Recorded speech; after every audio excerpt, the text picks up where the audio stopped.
Very good evening to all of you. सभी को नमस्कार। मेरे इस यूट्यूब चैनल पर बेटा आप सभी का हार्दिक अभिनंदन और स्वागत।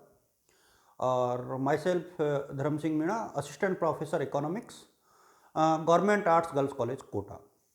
और बेटा इस वीडियो के माध्यम से मैं आप लोगों के साथ बहुत सी बातों के ऊपर संवाद करूंगा। सबसे ज़्यादा जो बातें आज हम लोग करेंगे वो करेंगे आपके फर्स्ट ईयर के रिजल्ट से रिलेटेड, फर्स्ट ईयर के जो प्रमोट होने वाले बच्चे हैं उनसे रिलेटेड, कंपलसरी से रिलेटेड जो बातें हैं, कंपलसरी के पेपर होंगे या नहीं होंगे उससे संबंधित हम लोग बातें करेंगे। और मैं आपको बता दूं कि कुछ जो आपके भ्रम हैं उनके ऊपर मैं डिस्कस करूंगा कि रिवोल्यूशन होता है तो क्या होता है, किसी का रिजल्ट रुका हुआ है तो उसका क्या समाधान है। इसके अतिरिक्त एनरोलमेंट से रिलेटेड कुछ इश्यूज हैं उनके ऊपर, सप्लीमेंट्री के पेपर से रिलेटेड बात हम लोग करेंगे। हम लोग बात करेंगे आज ही के वीडियो में, इसी वीडियो में हम लोग बात करेंगे एक बात के ऊपर, वो ये है कि कुछ बच्चों की परसेंटेज कम बनी है, उसके कारण क्या हो सकते हैं। क्या कॉपी अच्छे से चेक नहीं हुई, या आपने अच्छे से नहीं लिखा, या आपने अच्छे से पढ़ाई नहीं की। कुछ बच्चों की परसेंटेज जो है 85 तक बनी है बीए में, 87 तक बनी है, 87 तक बीए में बनी है। कुछ बच्चे फेल भी हो गए, कुछ सप्लीमेंट्री आए हैं। तो इन सब के पीछे के कारण मैं ढूंढने का प्रयास करूंगा और बहुत अच्छी सी चर्चा हम लोग करेंगे। तो जो स्टूडेंट्स नए हैं वो मेरे साथ टेलीग्राम पर और व्हाट्सएप पर दोनों के लिंक मैंने जो है डिस्क्रिप्शन में शेयर किए हुए हैं, वहां से आप लोग मुझे ज्वाइन कर लें और इस वीडियो को हम लोग एकीकृत करके देखेंगे। सबसे पहले मैं शुरुआत करूंगा आज फर्स्ट ईयर से। अब हम लोग शुरुआत में शुरू से क्लास वाइज ले लेते हैं। देखिए फर्स्ट ईयर के बच्चों के लिए क्या खबर है। फर्स्ट ईयर के बीएससी और बीकॉम फर्स्ट ईयर का जो परीक्षा परिणाम है वो घोषित हो चुका है। प्रमोट कार्ड आ चुके हैं उनके, और इस बार प्रमोट कार्ड नहीं, उनकी अंक तालिकाएं आई हैं। ध्यान रहे इस चीज का, इस बार प्रमोट कार्ड नहीं है, सीधे अंक तालिकाएं आई हैं। किस आधार पर आई है? 10वीं और 12वीं के मार्कशीट के आधार पर आई है। और यूनिवर्सिटी ऑफ कोटा ने आपके अंकों को सीधा बोर्ड से मंगा लिया, आपसे मार्कशीट अपलोड नहीं करवाई। उन्होंने ये काम काफ़ी स्मार्ट तरीके से किया है और स्मार्ट तरीके से उन लोगों ने जो है आप लोगों की जो अंक हैं उनको बोर्ड से, सीबीएसई और आरबीएसई दोनों ही बोर्ड से डायरेक्ट मंगा लिया और जो परीक्षा परिणाम है वो घोषित कर दिया। तो बीकॉम और बीएससी दोनों पार्ट फर्स्ट का जो परिणाम है वो घोषित हो गया है और आप लोग यूनिवर्सिटी ऑफ कोटा की साइट पे जाकर के देख सकते हैं, उसमें किसी भी प्रकार की कोई प्रॉब्लम नहीं है। खास बात इस परिणाम की क्या है मैं ये भी बता दूं। एक तो ये कि कंपलसरी के अंक दिए हुए हैं, इसका मतलब कंपलसरी आपके नहीं होंगे। फर्स्ट ईयर वाले बच्चों के लिए है, जो अभी सेकेंड ईयर में पढ़ रहे हैं और फर्स्ट ईयर से प्रमोट हुए हैं, उन बच्चों के लिए खुशखबरी है। प्रमोट का जब ये हो रहे हैं तो इनको कंपलसरी में भी प्रमोट किया गया है on the basis of graduate level, sorry on the basis of 10th and 12th। Got it? तो आप लोग जो है पास हो जाओगे, कंपलसरी में भी प्रॉब्लम नहीं है। सेकेंड ईयर वाले बच्चे जिनका परिणाम आ चुका है उनको भी कंपलसरी में प्रमोट कर दिया गया है। उनके जो ड्यू लिखा हुआ आ रहा है उसका कोई मतलब नहीं है, मैं फिर दोहरा दूं आपको, उसका कोई भी मतलब नहीं है। इस चीज को बार बार में बताने की आवश्यकता नहीं होनी चाहिए। आप लोग कमेंट में भी पूछते हो तो कमेंट में बताने का कोई लॉजिक मुझे नजर नहीं आता, क्योंकि ये बहुत क्लियर और स्पष्ट बात है, इसमें कहाँ कोई दिक्कत है। ठीक है ना बेटा? तो ये बेहद स्पष्ट है कि कंपलसरी में आप लोग पास हो, कोई भी पेपर ड्यू नहीं है। वो ड्यू इसलिए क्योंकि वो फर्स्ट ईयर में ड्यू दिखाया गया था, इसलिए वो ड्यू लिखा हुआ है और उसका कोई लॉजिक नहीं है। आप लोग निश्चिंत रहें, आप लोग पास हैं। ठीक है? फर्स्ट ईयर का जो प्रमोट कार्ड है, या जैसे कहें कि मार्कशीट है या अंक तालिका है, वो अगले वीक तक हो सकता है आ जाए, क्योंकि जब आधार तो वही 10वीं और 12वीं का ही रहेगा। और मेरा ये मानना है कि यदि कोटा यूनिवर्सिटी ने कॉमर्स और साइंस के बच्चों के डाटा को रिट्राइव कर लिया है माध्यमिक शिक्षा बोर्ड राजस्थान और सीबीएसई से, तो आप लोगों का यानी फर्स्ट ईयर वाले बच्चों का भी जो डाटा है वो रिट्राइव कर लिया होगा और उसके बेसिस पर आपके भी परिणाम को जारी करने की कोशिशें विश्वविद्यालय स्तर पर चल रही होंगी। और अगले हफ्ते में शायद हम लोगों को ये परिणाम देखने को मिले कि आप लोगों का भी रिजल्ट जो है आ जाए।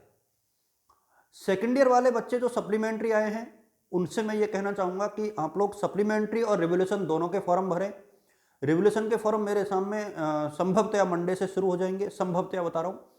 हो सकता है 1-2 दिन और डिले हो, बट मंडे से जो है रिवोल्यूशन के फॉर्म शुरू होने के आसार हैं। आप लोग बहाने नहीं मारें, क्योंकि रिवोल्यूशन के फॉर्म के बारे में बहुत सी भ्रांतियां आप लोग मन में पाल लेते हैं। मैं बता दूं, यूनिवर्सिटी में ये फॉर्म जमा होता है और बाई पोस्ट आप भेज सकते हैं। सारी चीज़ों का उल्लेख होता है और इसमें इंटरनेट की मार्कशीट चल जाती है। इस चीज़ को भी आप लोग ध्यान रखें, इसमें इंटरनेट की मार्कशीट चल जाती है। बहुत से स्टूडेंट जो हैं पूरी बात को सुनते नहीं हैं और डायरेक्ट जो है मैसेज करके पूछते हैं। मैं आपको बता दूं कि जिस भी सवाल का जवाब मैंने वीडियो में दिया हुआ है उसके ऊपर मैं कमेंट में रिप्लाई नहीं करूंगा। इस चीज़ का बेटा आपको ध्यान रखना है, क्योंकि हर बच्चे के लिए कमेंट में रिप्लाई करना बेहद मुश्किल होता है। मोस्टली आप वीडियो देखें, और यदि जो आदमी वीडियो देखने में भी आलस कर रहा है, फिर उसके लिए तो मेरे लिए कोई फ़ायदा भी नहीं है बेटा कि मैं आपको उसके बारे में कुछ बताऊं। जब आप 5 या 7 मिनट मैं वीडियो बना करके अपलोड करने की मेहनत कर सकता हूं, लेकिन आप उसे देखने की जहमत नहीं उठा सकते, तो आप मेरे से क्या अपेक्षा रखते हैं? ठीक है ना। तो रिवोल्यूशन का फॉर्म जो है यूनिवर्सिटी ऑफ कोटा में जमा होगा, इंटरनेट वाली मार्कशीट चल जाएगी, ओरिजिनल की आवश्यकता नहीं है। इस चीज़ का भी आपको ध्यान रखना है। रिवोल्यूशन के फॉर्म जो है अगले 2 दिनों में मेरे सामने शुरू हो जाएंगे। बीए, बीएससी, बीकॉम तीनों सेकेंड ईयर के एक साथ ही शुरू होंगे। एमए के शुरू हो ही गए हैं, प्रीवियस के सेमेस्टर के शुरू हो ही गए। इसके अतिरिक्त हम लोग थोड़ा सा और आगे बढ़े तो सप्लीमेंट्री के एग्जाम का मुझे ये ऐसा लगता है कि रिवोल्यूशन के फॉर्म जैसे ही खत्म होंगे, फॉर्म भरने की प्रक्रिया, उसके जस्ट बाद में सप्लीमेंट्री के फॉर्म भरने की प्रक्रिया जो है शुरू हो जाएगी। और फॉर्म भरने की लास्ट डेट के 10-12 दिन के बाद जो है आप लोगों के पेपर हो जाएंगे। ये एक सीक्वेंस है और ये पुराने परंपरागत जो पैटर्न है उसके बेसिस पर मैं आप लोगों के साथ डिस्कस कर रहा हूँ। सप्लीमेंट्री का पैटर्न वही रहेगा जो आपकी मुख्य परीक्षा का था, उसमें भी कोई परिवर्तन होगा इसके आसार बेहद कम है। यानी वही 50% पेपर हल करना और वही 1.5 घंटे का पेपर होना। तो ये इसकी भी संभावना यही है कि आपका पेपर का पैटर्न लगभग सेम रहेगा, उसमें कोई प्रकार की परिवर्तन होगा, किसी भी प्रकार का परिवर्तन होगा, इसका आसार मुझे कम नजर आ रहा है। ठीक है बेटा। फाइनल ईयर की मार्कशीट जो है अगले हफ्ते के आखिर तक आप लोगों के पास पहुंच जानी चाहिए, आपके महाविद्यालय में पहुंच जानी चाहिए, ऐसा मेरा मानना है। BA, BSc, BCom third year and MA, MSc, MCom final year, सभी बच्चों के लिए है ये न्यूज। तो ये कुछ छोटी छोटी बातें थी जिनके ऊपर जिक्र किया। अब मैं आपको बताऊं कि आप लोगों के अंक कम क्यों आए या जिनका रिजल्ट रुका है उनका क्या समाधान है। जिन बच्चों का रिजल्ट रुका हुआ है वो मंडे को यूनिवर्सिटी ऑफ कोटा में संपर्क करें। पहली बात, अपने साथ सारे डॉक्यूमेंट्स लेकर के जाएं। जो बच्चे एब्सेंट शो कर रखा है और उन्होंने पेपर दिया है, उनको अपने कॉलेज में जाना चाहिए, अपने सेंटर पे जाना चाहिए, एक एप्लीकेशन लिखनी चाहिए। वहाँ से जो उनकी अटेंडेंस है उसकी फोटोकॉपी प्रिंसिपल के ऑफिस से मिल जाएगी आपको, ऑफिस से आपके जो सेंटर था उससे। और उसके बाद जो है आप लोग यूनिवर्सिटी जाएं तो आपका परिणाम जो है घोषित हो जाएगा, वहाँ कोई समस्या नहीं है। अब हम लोग डिस्कस करते हैं कि आप लोग बहुत आसानी से कह देते हो कि कॉपियाँ चेक नहीं हुई, तो फिर लोगों की 85% कैसे बन गई, लोगों की 80% कैसे बन गई, लोगों की कैसे बन गई 75% और 70% को? भाई बहुत से बच्चों की 60% बनी है। आपको जबरदस्ती ब्लेम कर देते हो यूनिवर्सिटी को। जब मैं सलाह देता हूं आपको, मैं जब आपसे कहता हूं कि बेटा किताबें पढ़ो, आप पासबुक तो कम से कम पढ़ो, तब तो आप कहते हो कि सर वन वीक सीरीज पढ़ लेते हैं। सलाह मानते नहीं, टीचर्स की नहीं मानते, अपने वरिष्ठ साथियों की नहीं मानते, अपने पेरेंट्स की नहीं मानते। पढ़ोगे वन वीक सीरीज और परिणाम चाहिए फर्स्ट डिवीजन, ये कैसे संभव है? इस चीज के ऊपर विचार करना है। और मैंने पहले भी बता दिया कि इस साल जो है परसेंटेज सेकेंड ईयर में बहुत अच्छी बनी है बच्चों की। मैं उदाहरण के सहित आपको बता रहा हूं कि कुछ बच्चों की परसेंटेज 87, इसके अलावा 80, 78, 75, 74, 73, ढेर सारे बच्चों की बनी है। 70 प्लस तो बहुत से बच्चों की बनी है। 80 प्लस के भी मैंने 1-2 बच्चे देखे हैं, 87 तक के स्टूडेंट्स मैंने देखे हैं। और ऐसा नहीं है कि उनके पास प्रैक्टिकल सब्जेक्ट है, they having the very good subject like that political science, philosophy, economics, मतलब ऐसी सब्जेक्ट जो जिनमें नंबर लाना मुश्किल होता है। तो ऐसी सब्जेक्ट के साथ भी जो है स्टूडेंट्स ने यूनिवर्सिटी में अच्छा परफॉर्म किया है। तो because of their hard work. आप लोग ब्लेम कर देते हो यूनिवर्सिटी को, वो यूनिवर्सिटी का ब्लेम नहीं है। आप लोग खुद को एक बार आकलित करके देखिए, आपने किताबें क्यों नहीं पढ़ी? यदि आपने पासबुक भी पढ़ी तो पासबुक को अच्छे से क्यों नहीं पढ़ा? वन वीक सीरीज पढ़ करके आप उम्मीद करते हो कि आपके बहुत ढेर सारे नंबर आ जाएंगे, ये नहीं होता। इंग्लिश में, इंग्लिश जैसी सब्जेक्ट में कई बच्चों के कम नंबर आए। अब आप खुद को पता है कि आपको इंग्लिश कितनी आती है, आपने उसको ले भी लिया, और उसके बाद आप सोच रहे हो कि आपकी परसेंटेज बहुत अच्छी बन जाती, तो ये कैसे संभव था? एक बार आत्मावलोकन करिए बेटा, ईमानदारी से अवलोकित कीजिए कि आपने क्या पढ़ा था।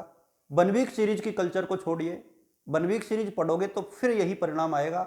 मैं पहले ही दोहरा दूं, वन वीक सीरीज सिर्फ पास करा सकती है, परसेंटेज नहीं बना सकती। ये चीज़ आप रट के रख लें, अपने दिमाग में बैठा लें, अपने जेहन में बैठा लें। सफल होना है तो पाठ्य पुस्तकों को पढ़िए, अच्छे से पढ़िए। आप सभी को मेरी तरफ से शुभकामनाएं, और मैं आपको अगले कुछ दिनों में, एक दिन, 2 दिन या 3 दिन में आप लोगों को रूबरू कराऊंगा उन बच्चों से। उनकी स्ट्रेटेजी को भी हम लोग जानेंगे जिनकी परसेंटेज 85, 86, 87 बनी है, और उनके माध्यम से मैं आप लोगों के साथ अपने एक्सपीरियंस शेयर करूंगा। किसी को लग रहा है कि ऐसा नहीं है तो उनकी मार्कशीट तक आपके साथ शेयर करूंगा। ऐसा नहीं है कि नहीं बनी है, मेरे खुद के स्टूडेंट्स की बनी है। तो यदि आप अपने अध्यापकों की, अपने शिक्षकों की बातें मानते हैं, उनके कहे अनुसार लिखते हैं, पढ़ते हैं और उसके बाद उसको एग्जाम में डिलीवर्ड करते हैं, तो परिणाम सकारात्मक मिलते हैं।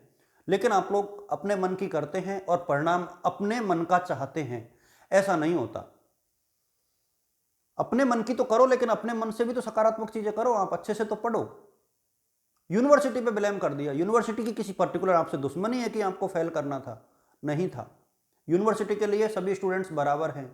उसी सब्जेक्ट में एक बच्चे के 96 नंबर आ रहे हैं, दूसरे बच्चे के 6 नंबर आ रहे हैं, तो यूनिवर्सिटी की उस 6 नंबर वाले से दुश्मनी थी क्या?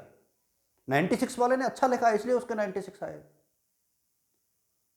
आप लोग सोचिए, यूनिवर्सिटी, सेम पेपर की बात कर रहा हूं मैं, सेम पेपर की। उसी पेपर में किसी स्टूडेंट के 78 मार्क्स हैं, दूसरे बच्चे के 7वीं नंबर नहीं है, 8वीं नंबर नहीं है, डबल जीरो भी है। तो यूनिवर्सिटी वाले को पता है कि वो उसका कोई रिश्तेदार है या सगा है? नहीं, ऐसा नहीं है। यूनिवर्सिटी को कोई पता नहीं होता। कॉपी जो है टीचर्स चेक करते हैं, और ध्यान रहे अपनी तरफ से संजीदगी के साथ चेक करते हैं। आप लोग संजीदगी के साथ पढ़ाई नहीं करते हैं, आप लोग वन वीक सीरीज से पढ़ाई करते हैं। ये आपको बुरा लगेगा, लेकिन ये सही है, और इसी कारण आपको परिणाम वह नहीं मिलता जो आप लोग चाहते हो। इसलिए बेटा, थोड़ी सी आप लोग मेरी बात को सुने, इसको पॉजिटिव नोट पे आकर के आप लोग डिस्कस करें, पॉजिटिव ही लें। और मैं आपको बता दूं, यदि आप इसको पॉजिटिव सोचोगे तो जो इस साल का परिणाम आपका खराब हुआ है वो अगले साल नहीं होगा। मैं रणनीति आप लोगों के साथ शेयर करूंगा, हर पेपर की शेयर करूंगा, हर सब्जेक्ट की शेयर करूंगा। कैसे आंसर राइटिंग की जाए, कैसे 70 से 75% और 80% बीए में प्राप्त की जाए, शेयर करूंगा। लेकिन पढ़ना आपको है। आप सभी को शुभकामनाएं, ऑल द बेस्ट, शुभ रात्रि। और चिंता नहीं करें बेटा, चिंतन करें कि कैसे हम लोग अच्छा कर सकते हैं। Thank you so much.